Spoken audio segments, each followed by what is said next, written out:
Hey, so amazing. You see how they playing? Live wire, it's all about sports and entertainment. You don't wanna miss it, so official like you never seen. Keep it going till the whistle blowing from the referee. Everything from highlights and stats. You know that we gotta run it back, whether on the field or the court. You know that this is where it's at. Subscribe, no delaying. This is Live Wire, sports and entertainment. Let's go. Welcome to another edition of Live Wire Sports Media. I'm your host, Marty Marr. All right, so Sophie Cunningham, the newest addition to the Indiana Fever. New addition to the Indiana Fever. She's did an interview, and a lot of people was asking, where was Sophie Cunningham? Why haven't the Indiana Fever did a rollout for her? Why she has not have a press conference yet? Well, one of my subscribers put in a comment, and I read up on it, and then I came across this YouTube video, and it's by Julian Carol Liricchio, and she has a podcast called Sports and Shenanigans.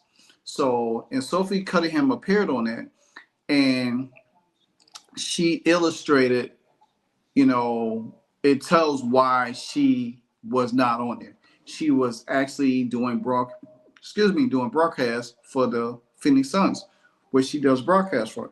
Now, she does that on the off season, and Sophie is very busy too. So, but nonetheless, this first clip I'm going to show you is that she actually was talking about, her journey playing with Diamond Taurasi and alluding to recruiting Caitlin Clark. Because guess what? Last year's All-Star game, we seen her and Natasha Cloud all hugged up on Caitlin Clark. Now, we know Sophie Cunningham was a little tipsy on that side, but we knew they was trying to recruit Caitlin Clark. That was the pitch. They was trying to recruit Caitlin Clark from Indiana. And Sophie Cunningham pretty much admitted that's what she was trying to do. Take a listen. Sub for like 2 or 3 years. She's like the gun. I was like, oh great. And I was like, all right, can you retire so I can get some PT?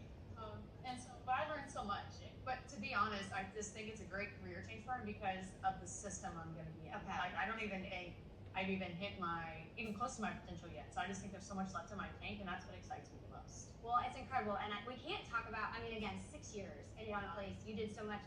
You set a record 17 consecutive games with at least 2 3-pointers. What? And not to mention, in your last year alone, 40 appearances, 21 starts, 8.4 points average, 37.8% on the 3-pointer, and you did this with a pretty debilitating injury. Yeah.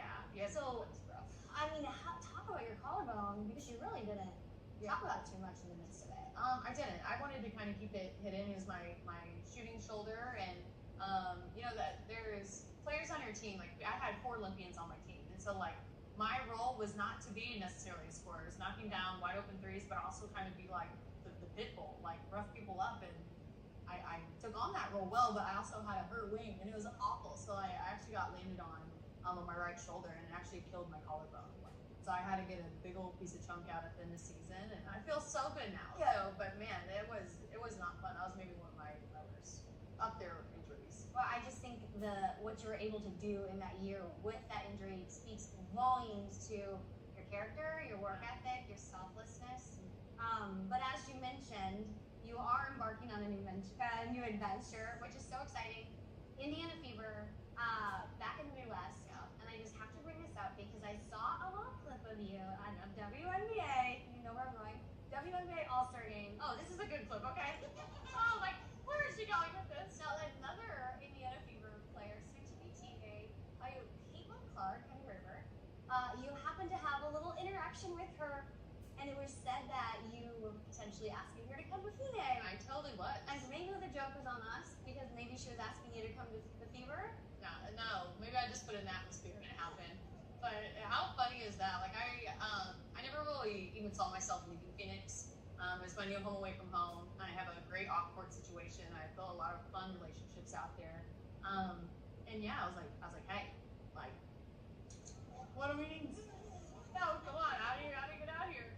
But it's funny now that I told the people upstairs, I was like, I will be her Sabrina Carpenter any day to her Taylor Swift. Like, I am so excited for this. I just think honestly, she's just a great human too. Like, she has a lot of pressure and a lot of eyes on her shoulders, and she handles it so gracefully, and she's just a great human. So I'm just excited to be a part of something like that. And she passes the ball, which I enjoy. I love that about Sophie. Um,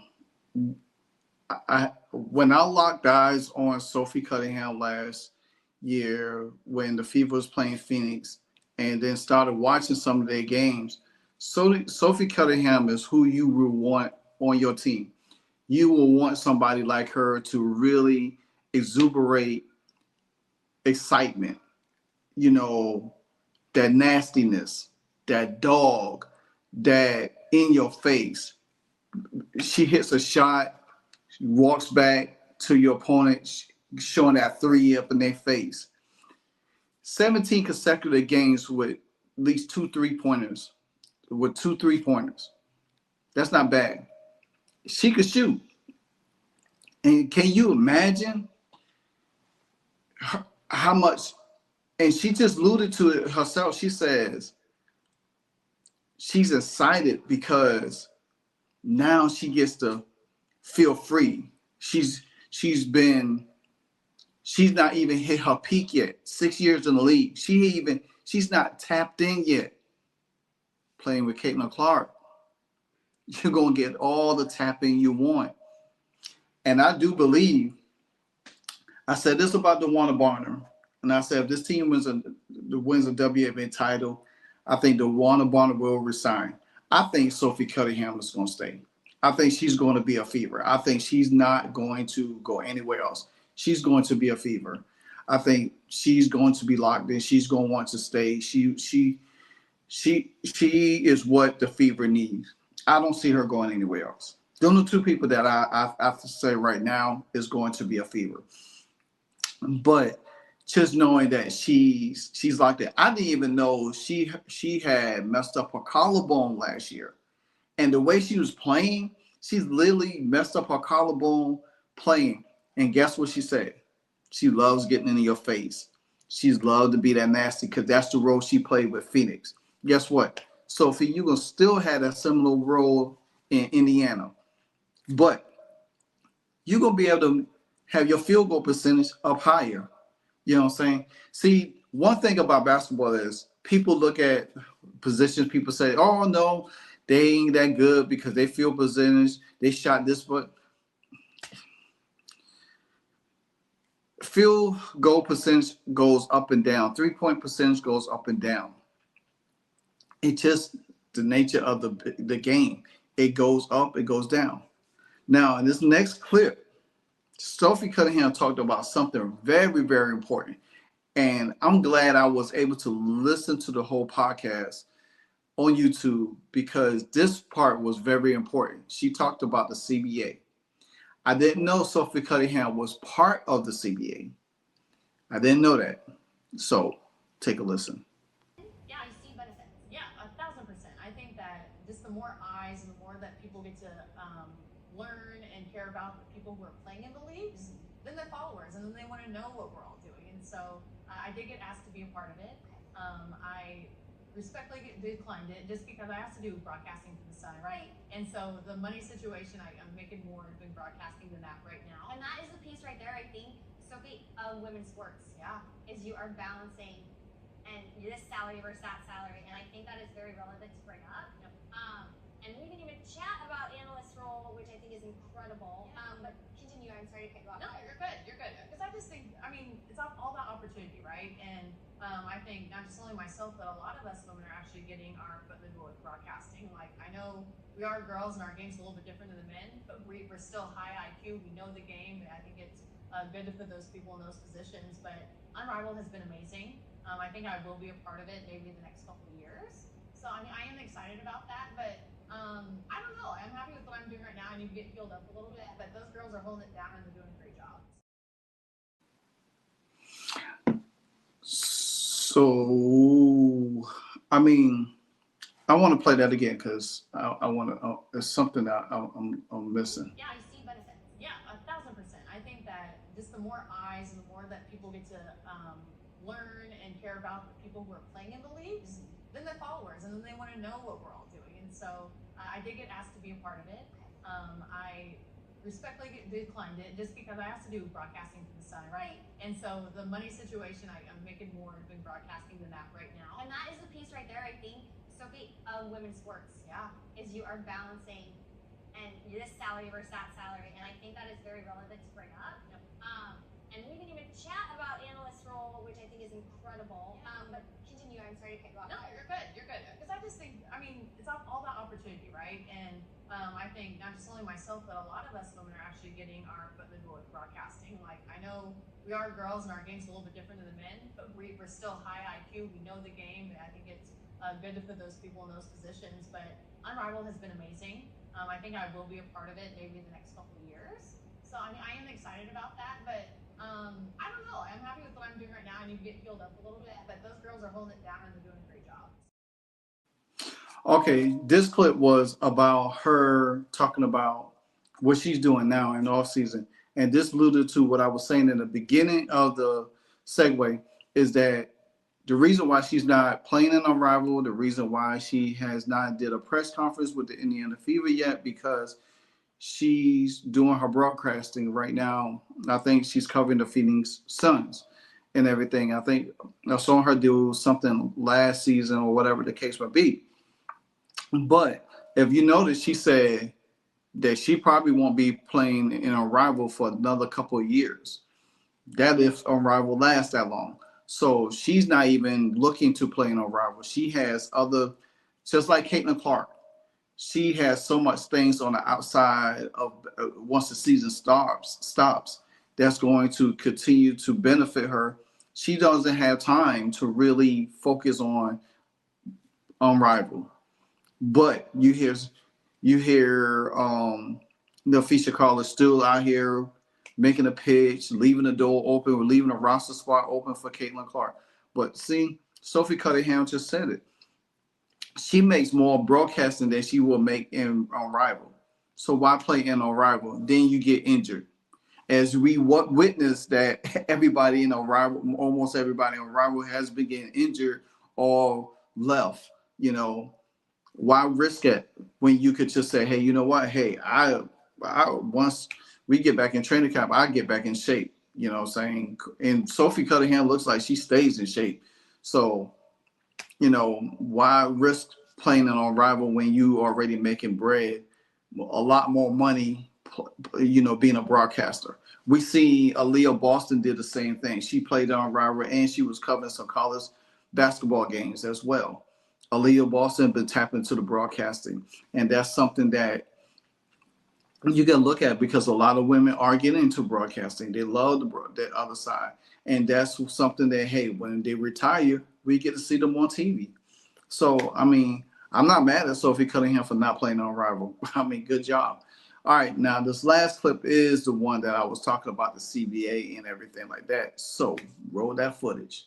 So what do you think it's going to have to take to just continue that momentum? We did see some things in the offseason spark some more attention. Yes. What do you think from a player's perspective? So I'm a part of our Players Association for the WNBA, and we opted out of our CBA, which is a really, really good thing. And so I'm not allowed to really speak on what we're doing, but there are such good things that are pushing the needle. Like it's insane. Like I can't wait for it all to come out. But there's a lot of money in our league right now, and where is it? Like as players, like people want to see it, and so we're gonna give what we deserve one way or another. And so I think that is us pushing it, and then after that, we'll opt out again and do something different. And so it takes a village. It takes people to support people like you who want to put women's sports out on your podcast. So it takes a village. It takes everybody. And I think it's just that consistency, and like you said, like when the product is seen. Yes. It's when people have invested in women's sports, it's never been a bad investment. And we've seen it across different leagues. Yeah. I love that you lean into that. And you know what's funny about that too is like you have men, you have boys, you have people who have never even gone to a basketball game before, and once they come to a WNBA game, they are obsessed, like obsessed. And it's like you just gotta get them in the stands, or you just gotta put it on TV, and then people, I don't know why, but people fall in love with it, and so It's an amazing product. it is. I mean, I know why. I was gonna say that, but you said it. All right, so therefore, it seems like there is a lot going on behind the scenes with the CBA deal. You could just tell by a little bit of the details that Sophie Cunningham has alluded to. So, I mean, and she knows a little bit more. She's not going to go into it. And I didn't know, like I said, I didn't know she was on the committee, but that's great. And you need somebody like her that's kind of like level-headed and more openly and really want to see women's sports grow. You know, you do have new fans. You do have more men watching women's basketball, women's sports in general. You do have people coming to see Caitlin Clark. You know, she did illustrated about the rookie class, you know, what the rookie class have brought in. But she did understand that the impact of this, what the WNBA was doing this past season was because of Caitlin Clark. You know, Caitlin Clark is the spearhead behind all of this stuff. And the new CBA wouldn't even be existent if it wasn't for Caitlin Clark with the numbers that with the numbers they was doing in TV revenue, what they was doing in viewership, what they was doing in merchandise sale. So breaking records, going against other top tier sports leagues. So therefore, and you think about what they did last year, it's going to be 10 times more because you're going to have new college players coming in like a Paige Becker, like a Olivia Miles, so forth and so on. Then you got Caitlin Clark in her second year. Now she got a new revamped team that's going to look forward to go for championship gold, not just to make the playoffs. So all of this is going to be exciting and continue to spearhead for in seasons going forward. Long as everybody gets on board, not with the selfishness. And Sophie Cunningham understands that. So I appreciate her alluding to that because this is probably the most important part of this interview which she did, talked about the CBA, because we already know they opt out of it. They want certain criteria going into next season. Everybody, mostly everybody has signed with a team, signed a 1-year deal. So because the salary cap is going to spike even further, and you're going to be able to bring in people to sign more. The veteran minimum, the rookie minimum is going to go up. The rookie contracts is going to go up, and all of that stuff like that. So, and if you think about it, the Indiana Fever wins the WNBA title. Guess what? Their cap goes up even more.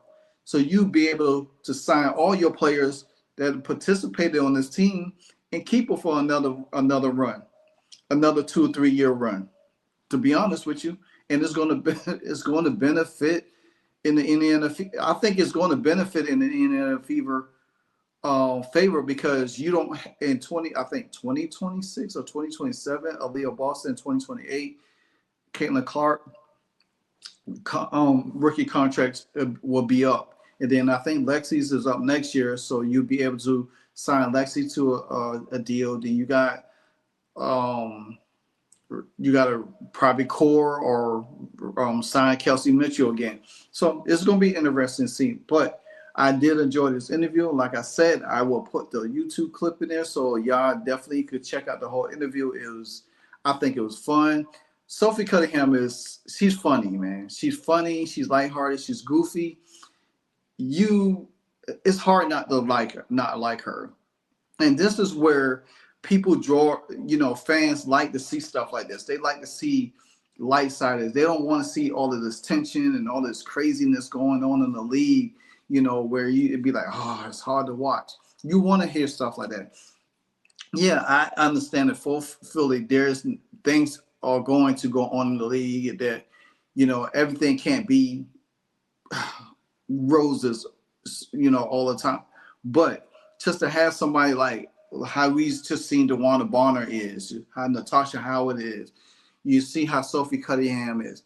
Can you imagine what that locker room is going to be wild and crazy and funny and exciting and laughing? Look if you checked out my last video with the Fever Girls was in at the game, Pacers game, they was all laughing and hyping up Caitlin Clark and they all giggling, Lexi Hall, all of them. That's what it's about. Togetherness, man. Not saying other teams don't do that, but it's just, it makes your run to that ultimate goal even better. So like, comment, subscribe. Tell me what you think about this Sophie Cunningham's interview. Again, I will pin the link into the comment section for y'all to check it out. And as I always say, until the next episode, Live Wire Sports, and I'm out. Hey, so amazing. You see how they playing. Live Wire, it's all about sports and entertainment. You don't want to miss it, so official like you never seen. Keep it going till the whistle blowing from the referee. Everything from highlights and stats. You know that we gotta run it back, whether on the field or the court. You know that this is where it's at. Subscribe, no delaying. This is Live Wire, sports and entertainment. Let's go.